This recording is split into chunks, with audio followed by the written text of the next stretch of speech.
Let's say you have a table like this, and in this table, if you want to calculate the values of blank rows in Power BI.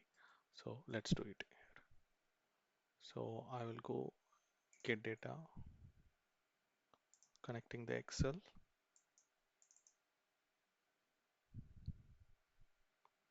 connecting my table,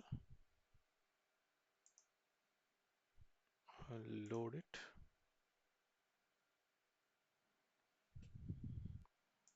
We'll just take it as just table.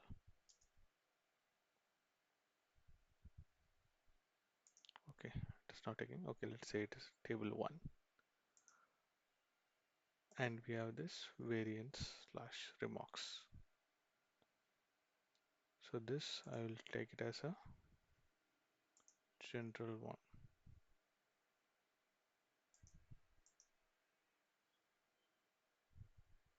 Let's create a measure.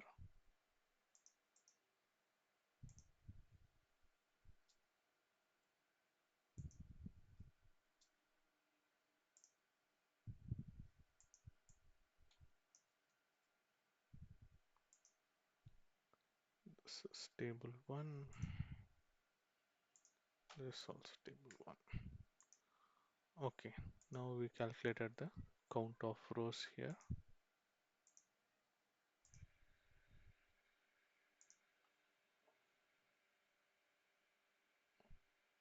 So it is showing the summation. I just want to give the count. Now it is giving count of variance this test. This. So instead of this, I will just take this count, which is giving the blanks. So 9 rows have data and 4 rows doesn't have data. So it is showing 4 as count. Now let's say that you will be entering the data here. Okay, so I have corrected the formula again. So just filtering the table 1 where it is not blank and the column is variance. So since the data type is text and this variance column doesn't have any blank, it is giving this kind of dots, or sometimes it will give you a blank.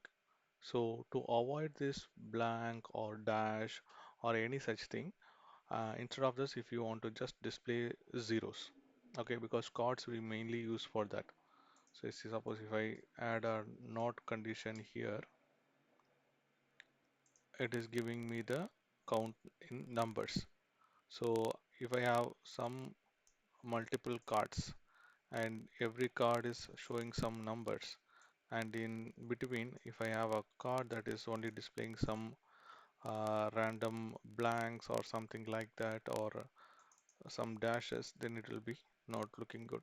So in that kind of scenarios, to avoid these kind of things, you can simple trick is you can just add a positive and 0.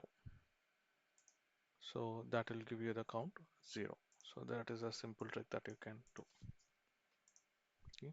So it'll work for any kind of count values, or where you are doing some summations or any kind of an arithmetic calculation that you are doing through measures, and if you are ending up with a blank or any error kind of things, you can just add +0. Then obviously when anything goes wrong, it will give you the value not 0.